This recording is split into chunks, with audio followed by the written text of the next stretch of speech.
Feeling the weight of the world on your shoulders? You're not alone.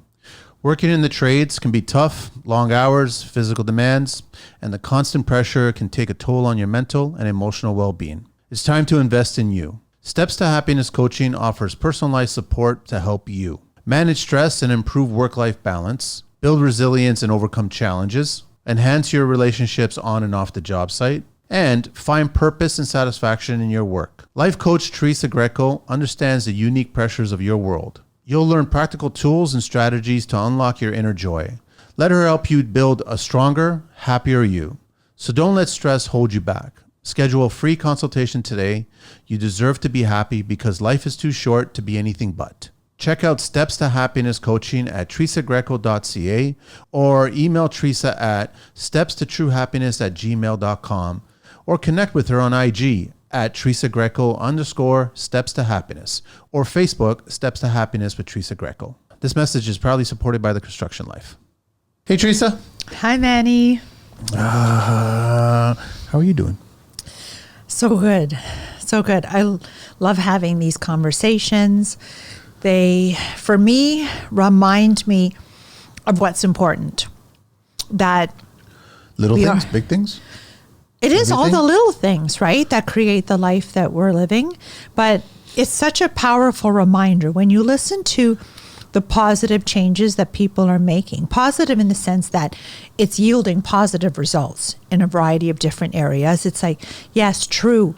And I think that because I've been on my happiness journey for over 10 years now, at this point, I'm refining things, tweaking, making small little changes so that I'm continuing to up level. That I've been doing that. And now it's like, okay, where can I, make small adjustments so that I can be just that little more happy? And sometimes, again, because the world is always pulling us away, that we need to practice, and having these conversations remind me of things that maybe I kind of forgot. And I'm like, yeah, that's true. I could be stepping that up a little bit, right? So I'm hoping that people listening to our conversations are saying, that's true. I could probably tweak a little bit more here or invest a little more time in this area. And oh yeah, I'm not doing enough about that situation. So I think like the interviews that we have been having on our last couple shows, for me, have been really highlighting some of the physical things that we can do to bring our physical bodies into alignment with the happiness that we are. Then when we don't feel well physically for various reasons, we're out of alignment with our happiness, right? It's hard to feel happy when you have problems. Yep. And so it's interesting listening to different people saying, well, they took their health more into their own hands instead of relying on pharmaceuticals or doctors. Or, I decided that instead of going to the bar with my friends, I was going to go to a gym. Yeah. Or I was going to go for a walk. And that walk then turned into a run as I noticed my health improving. They break the pattern. Yeah. And so I think these are all powerful reminders for us to how can we just make those, again, 1% little bit changes, pushing ourselves a little bit past those boundaries to improve just that little bit more. But everybody's always still stuck in their own pattern and daily routines. And especially if you've got kids and significant other, there's a whole routine regarding the household. There's a whole routine regarding your career option, their career option, the kids at what point in their lives they're at school, hockey, extracurricular, all that stuff, right? So it's like, it's hard for someone who wants to try to find more happiness in their life to break the pattern of what they're so used to when they wake up in the morning to the time that they go to sleep. Isn't it not? It's totally hard. And you're not doing it all at once. It's, again, 1% changes. That's why a lot of the New Year's resolutions fail, because people have a list this long of all the things. Should be one thing, if anything. Yeah. Like one that you believe that you're going to be able to commit to. And then as that one becomes more of a habit, again, they say it takes 28 days to create a new habit, that when you notice that you start to become consistent with it, then maybe add in another thing. Pick one area of your life that is making you the most unhappy, whether that's work or your personal relationships or whatever. Pick one thing your health, that you can your career option, dedicate your more partner, time to. your kids, or whatever it is, right? Yeah. And then start improving it 1% at a time. Mm-hmm. But when you decide to choose that area, not pointing fingers, because this is what people want to do. They want to point fingers at everybody else and say, if only you were different, then I'd be happy. If only you were a little more like this, then I'd be happy. So you point to like your wife and you're like, well, if only you were more understanding, if only you were more supportive, then I'd be happy. But that it has nothing to do with the outside. No. Right? That when you point fingers at other people, three fingers are pointing at yourself, saying that, look at yourself. How can you show up differently? And honestly, Manny, I don't know how it works, but when we choose to show up differently, it's because we're emanating this energy that causes the things around us to change. That when I made changes in my life in private, that's why I developed Steps to Happiness coaching, because I took various steps in private. Nobody knew about the things that I was doing. Even my coaching programs are very much about giving people the steps that they can take.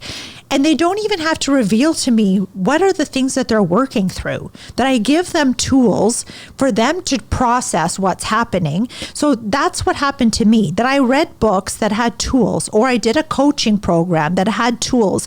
I used those tools in the privacy of my own home, in my car, when I was alone, like out in nature, in my bathroom, in my bedroom, wherever I was, using those tools that helped me to reflect upon myself and to work through the things that were bothering me. And so it's bringing awareness to those things is the first step, that when we have to become aware of what are those things that are bothering me? What am I holding on to, like this baggage, those monkeys on your back that is just like you can't freaking let them go? Those are the things that you should address. I think it's better too and a lot of the people that we talk to, they talk about how they started discovering changes independently.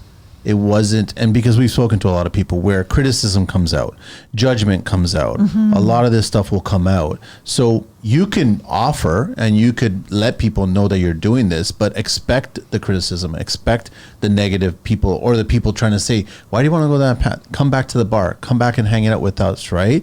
Just do it on your own. Yeah, and don't even tell people. Just do it on your own today, and then guess what? Do it once every single day, 7 days a week. You've improved 7 times now. And don't even share it. Like, we're conditioned to ask everybody else what they think. What do you think? I'm about to embark on this new exercise. What do you think? No, it doesn't even matter what they think, because what they think is based on their 99% perception of how it worked out for them, how it worked out for their relative, how it worked out from their like limited viewpoint of like humanity. What do you think? They have no clue. That's what I realized. It's like, you have no clue about what's on my heart, what's deep inside me that's bothering me. You have no clue. And that when I started all of this, I had a stack of books on my nightstand of like all these different people that were hearing from God and hearing from angels, and they were getting all this help and advice. And I'm like, I need help. And there's nobody on this planet that's going to be able to help me other than God. And so for me, I went to a medium. I don't know if you know this part of my story of how it all started. So yeah, I had all this. I'm like, I have questions of my life. That, is this all there is to life? I'm not happy. It doesn't make sense. I have all the things. My life is perfect. Why am I unhappy? So I why decided did you think to go to a medium? Because I'm like, only God's going to be able to answer these questions. There's nobody in my life that I felt like I could talk to. I could have been able to, but honestly, they would not have been able to offer me the guidance that I needed, because this was an inner journey. So I went to a medium and I said, listen, I have a stack of books, all these people hearing from God. I want to hear from God too. She said, well, Spirit, this is over 10 years ago. Well, Spirit is telling me you need to meditate. And I'm like, I don't know what that is. I know how to pray, that I grew up Catholic, went to church, connected to God my entire life. So I knew how to pray, but meditate, I'm like, I don't know what that is. Now meditation is so cool. It's such a buzzword. Everybody does it. There's so many resources out there. Like, I'm happy for that. But back then it wasn't. It was weird and woo-woo. And so I was like, okay, well, I didn't know how to get started because I didn't even know what it was. Ironically, though, that there was a meditation center directly across the street from my Catholic church. A small little sign outside their house. And I'm like, what are they doing there? And so anyways, I called them up and I said, listen, I was told that I need to meditate. Is that what you guys do in there? And they said, yes, actually, we have a meditation circle every month. If you want to come, we'll help you to get started. So I went and they showed me about how to do it, what it was all about. And they will tell you that I cried every single Lent for an entire year because it was an experience of going inward and listening. That praying is about us speaking outward and asking for the things we need. We need help. We need guidance. Sorry, I made mistakes, whatnot. When we meditate, it's about quieting the mind enough to be able to get answers and clarity around what we need help with. And so when I did that and just waited for that information to come, it was like there's a whole invisible world of energy, really, which is God and your guardian angel and guides and ascended masters and lots of, let's say, people and entities from the other side, and also your soul, your spirit. So, we want to call it our inner being or going inward and tuning into that guidance. Some people call it your intuition, your gut instinct, your spiritual self. It's just that. Okay. So you're tuning inward instead of outward, because outward is your personality, your identity. If someone says to me, Teresa, who are you? Well, I'm a mom, I'm a teacher, I'm a podcast host, I'm all of that. On the inside, it's my true and authentic self. It's my infinite, eternal part of me, my spiritual self. When we go inward, we discover a whole other world inside of us. And that is what I help people also to discover, is that people come to me and they've achieved all these things on the outside and they say, is this all there is to life? I have all the things. Well, there is more to life. It's about actually now discovering your inner world versus the outer one. And in our inner world is where we discover our greatness, our magnificence, like Mark was saying. It's like a return to who we were before the world had us believing a whole other thing about ourselves. And when I went inward, I discovered all this love inside of me that I had been looking outside myself my entire life and everyone around me, expecting everyone to love me, not realizing that I was love already, that all that love was inside me and I was disconnected from it.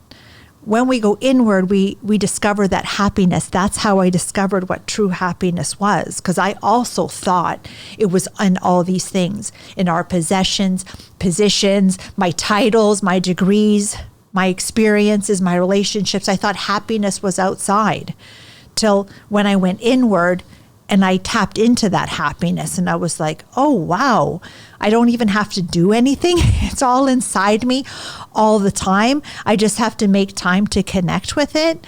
And so meditation which I believe is that gateway practice that helps us to discover a part of ourselves that we're not taught to connect with. And I had a lot of resentment towards my religion for keeping that away from me. That as a little girl, I had conversations with my priests and I said, if I can't get to church, my parents don't want to go that day, can I talk to God, at home? No, God's at church. You need to get to church. And so there I was, 8 years old on a Sunday, walking to church, which you would never send an 8-year-old to walk the distance that I did, because I said to my parents, I have to get to church. I have to be with God. Walking an unsafe distance to get to church. And there I remember me by myself, in the pew and praying on my knees. So connected. But they told me God was at church, Jesus at church. Unless I go to church, that's where you can, but it's not the same because they're at church. So it kept all of this this love, this joy, this peace that exists inside of us, outside, and I was seeking it, and it was missing. And so this is what is like so much part of my work now, is understanding that it all starts from inside of us, and we just have to make time to connect with it. But wait, so hang on a sec. You went to the medium, and they're the ones that told you that you can't pray unless you're at church? No, they told me to meditate. Meditate. It was through meditation and that you were able to connect better with God. that's inside of me. But it had to be at church, though, according to other people? No, my priest told me that Okay. God was at church, but God's inside me. God's everywhere. It's Okay. not at church. But I didn't realize that I could tap in to that, into my spiritual self, to have that connection. I thought my understanding of a medium was someone that can actually communicate with the... Yes, Okay. with dead human souls and stuff like Yeah. that. Yes. But she said to me that spirit is telling you that you need to meditate. Which spirit? Oh, I don't know. Whichever guides that she was connecting with. Okay, right? all right. To meditate. And that would help you get closer to God. That would help me to get like the answers that I was looking for. And To so what kind of questions? to the questions that I was asking, which is this all there is to life? Am I living my life's true purpose and full potential? Because I felt like there was always something missing. I'm like, I don't know. Maybe I'm not living my true purpose. Is this all? Have you found your purpose? I now know what. So thank you for asking that question, because again, there is this misconception that purpose is this one big thing that we came here to do. And that statistically, only 25% of people believe they even know what their purpose is. And it's because we have this idea, this definition of purpose, that it's like this, again, one big thing that we came here to do. That's not true. That it's actually about living a life where we feel on purpose in every moment of our life. And feeling on purpose means that we feel that we're in exactly the right place at the right time, doing exactly what we were always meant to do because it just feels so right. So when I reflect on my life, I was always on purpose because I always felt that I was in exactly the right time doing the right thing. So when my children were small and I was having to be with them all the time and bringing them to play dates and their swimming lessons and volunteering at school and all those things, that I was on purpose. I was very happy doing the things that I was doing at that time. Then as they got older, then I started doing other things again that I felt were on path and on purpose, because happiness again is that compass. It tells you when you're on path and on purpose. So I felt good doing the things that I was doing. And so that is always the indicator that you are on purpose, doing exactly what you were meant to be doing. As your life evolves and changes, your purpose changes because it depends on what you're doing at the time that just feels so right. So I now realize that I was on purpose, but that definition of purpose needed to be redefined because it's not one big thing, but rather us feeling, as I said, on purpose all the time. Okay, I get it. I understand it. I'm not with the God part and everything like that, but I get it. I understand. Which that. God part? Just the religion part. That's it. Yeah, that I had resentment? No, my own, right? So there are individuals that don't turn to that, right? That there's other options, I guess, to turn to when you're looking for guidance, right? No? Like other than going inside yourself to look for guidance? Yeah. I think that ultimately you know, like your spirit knows what you came here to do, why you chose to have this human experience. I think the answer lies within you. We're conditioned to ask outside and to look for guidance, but ultimately it's inside you. So when I work with people that are interested in doing this work, because my coaching is multifaceted, I cater it to depending on what the person is trying to achieve. So, but if somebody is looking to have more of that inner guidance and get clarity within themselves, I show them how to do that so that they're not asking everybody else, what do you think? But rather going inward and getting the guidance inside themselves, because you can get it inside yourself. Do you think, Teresa, that when you question what your purpose is and what you're looking for, and you're trying to get answers to questions that you have never received answers for, it's right in front of you, but you keep on ignoring it because of the fear that's associated with confronting it? Do you think that's what happens to a lot of people? I think absolutely that's part of it. Because obviously, like, there is something to be said about paths and universe and spirituality, and you can keep on veering off all you want, but it's going to continuously redirect you, and you're going to just continuously be confronted with it again. Yeah. And maybe it's just a waiting process where you have to get to a certain point in your life, whether that's maturity, age, or where you could actually finally see that this is what you were meant to be and do, and things like that, right? I think that we all have those crossroad moments that are brought upon by like death of some sort, a loss, an illness, an accident, that now your back's against the wall, or you're at the lowest point of your life and you're like, I have to make a change. So you've gone and now you have a terrible diagnosis. So now it's like, I don't need that. I don't need to have like stage 4 cancer in order for me to start cluing into the fact that aspects of my life are not working for me. I don't need that. I don't need to have some like tragic accident in order for me to realize that the universe is always sending you signs and signals, but we ignore them, as you said, for various reasons. And I believe they come around again, and it's like at first you get like a little tap that says, you know what, you need to look at that. So let's say the little tap is like, we can liken it to something wrong with your car, right? Where you hear a little sound and you're like, what's that about? But you're like, oh, whatever. So you get a little tap and you ignore it. Now you let go, and now that sound becomes a little louder. So now another situation comes, and like now you get punched in the arm and you're like, hey, that kind of hurt. Like, what's this about? But you're like, oh, it's okay. I'm just going to keep going. Now, same thing with your car. You get pulled over for that light that maybe was causing the sound or whatever. The cop's like, hey, you need to go look at that. And you're like, yeah, it was on my list, but I don't have time for that. I don't have time for that, for this issue that's like coming up that you're supposed to look at. Now you get into a freaking accident.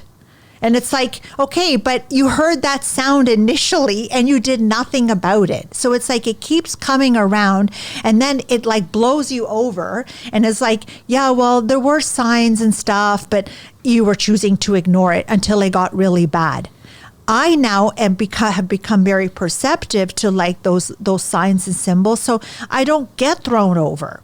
That as soon as I feel out of alignment, I'm like, what steps do I need to take to bring me back to happiness, and addressing whatever situation is coming up for. And that's what you're working on when you talk about refinement, where it's like you've spotted the path that you are meant to be on, but now all you're doing is just making that path stronger for yourself. That's the refinement part of it. Yeah. Is looking at like all the things on my to-do list. So now, I mean, people are like, Teresa, do you even sleep because of all the things that I do? But all the things on my to-do list all bring me joy. But now it's like tweaking those things a little. And so I'm like, well, yeah, that brings me joy, but what changes can I make so that I feel even more happier doing it? So it's like, it's at this point, because I've been doing this for so long, is looking at it, saying what parts don't make me so happy. So, parts of my business, like social media, for example, is not really something that I like doing. So I offload it. I've delegated that to someone else to do because it doesn't bring me joy. So those are like the little tweaks that to say, fine, I forced myself to do it before. And now I'm like, no, why do I do that? I can just delegate it to someone else who probably likes to do it.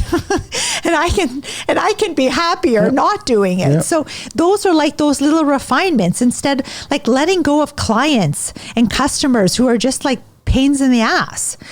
But people are scared to do that because well, if I let them go, maybe I won't have anyone else. And no, when we let go of the stuff that doesn't serve us, it creates space for new things to come in that do. We just have to hold on to the hope and the belief that the universe always has our back. It always wants us to be successful. It is always loving and supporting us. I believe that always. So when I choose to let go of something that I feel like isn't serving me, I have trust that something that is of better alignment with me is going to flow in when I create space for it. It's like a cup that if you have all this junk in here, because you're like, well, if I let these clients go, like, I may not be able to fill it up with anybody else. Yeah, but it's full. And it's full of junk. Yeah. It's only until you create space in that cup that now new can flow in, and that new that's going to flow in is always matching of energetic vibration of that which you are. People don't want to let go of stuff. Yeah, because they're scared. But by every time you interact with that client that you're like, he's a pain in the ass, I don't want to deal with him. No, that's an indication that you should let that guy go so that someone new can flow in that is a lot better. But if you don't let it go, the new can't flow in. It's an energy thing. So don't have fear around it. That choose your joy. It's just about choosing. It's actually very simple. A guest that we had recently on, where a lot of them were talking about letting go of that fear. Mm-hmm. And then all of a sudden things changed, lives changed, situations changed. They were fine with letting go of the fear or confronting the fear and then just going forward with it.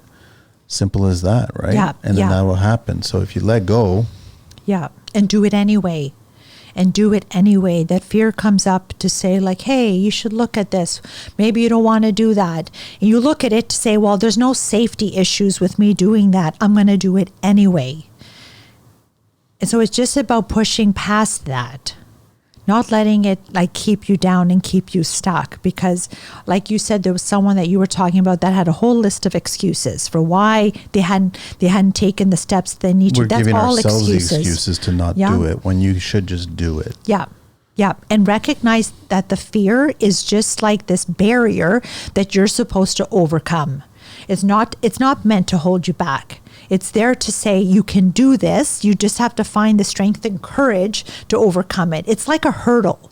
If you think of like literally people who jump hurdles, it's just a hurdle to say it's there. And it's like, okay, you're like this, you're at a level now that you can supersede, but you have to dig deep, find the courage and bravery inside of yourself to like jump that hurdle so that you can get to the next step, and then to the next step and the next step. It's not meant to hold us back. So we have to look at fear as an opportunity for us to push past. In one of my coaching certifications, whatever, they called it the resistance wall. And that wall comes up and we're like, oh, no, I don't think I can do that. No. The resistance wall is supposed to show you that you have the ability to jump that hurdle. You can. You just have to believe that you do. And sometimes you will only believe it after you do it. You just have to push yourself. And then you look back and you're like, oh my God, I can't believe I did that. Yeah, you can. We always can. But all through life, people have been doing that. They just forget to remind themselves that they achieved all these things. Mm-hmm. Starting from a baby. If a baby tries to walk and falls, you're going to not let him try again or her again? Yeah. Then they would never walk.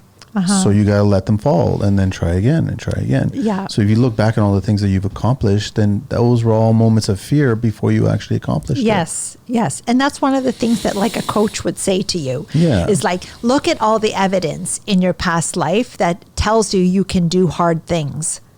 Look at that to say, okay, that's true. I did this. This is okay. We're quick to forget those things that we accomplished. That at the time were very challenging things to do. But we did it. Right. And sometimes that's why working with a coach who is like forward thinking is going to pick on these or highlight certain things to make you aware that yes, you can. Because remember when you did this, or how about looking at it from this perspective so that it can break you through to get to like another level. That's how like coaching is different than therapy or counseling. It's about looking at people's strengths, identifying what those strengths are to get them to move closer to the life that they actually want to live. Thank you, Teresa. Thanks, I Vanny. think if I go see a medium, I'm going to ask her if she's a large. A large? A large? What does that mean? She's a medium. Oh, that's what okay, I think I would get say, it and see now. what kind of reaction I would get at. Because I've never met a male medium. Is there such a thing as a male medium? I'm sure there are. But every time you see them on Dr. Phil or I any know, like those they're shows, always women. they're always women, right? Yeah, well, that's why historically they were witches, right? Oh, okay. Yeah, like that's why mostly it's been women, but I think it's probably more female. It's just because energetically the feminine energy Connects. Yeah, maybe. I mean, not to say that male I'm energy still isn't, asking but for a large. That's going to be me. Okay, Teresa, thank you very much. We got to wrap this one up. Thanks. Right here. Feeling the weight of the world on your shoulders? You're not alone. Working in the trades can be tough, long hours, physical demands, and the constant pressure can take a toll on your mental and emotional well-being. It's time to invest in you. Steps to Happiness Coaching offers personalized support to help you manage stress and improve work-life balance, build resilience and overcome challenges, enhance your relationships on and off the job site, and find purpose and satisfaction in your work. Life coach Teresa Greco understands the unique pressures of your world. You'll learn practical tools and strategies to unlock your inner joy. Let her help you build a stronger, happier you. So don't let stress hold you back. Schedule a free consultation today. You deserve to be happy because life is too short to be anything but. Check out Steps to Happiness Coaching at teresagreco.ca or email Teresa at stepstotruehappiness@gmail.com or connect with her on IG at Teresa Greco _Steps to Happiness or Facebook Steps to Happiness with Teresa Greco. This message is proudly supported by The Construction Life.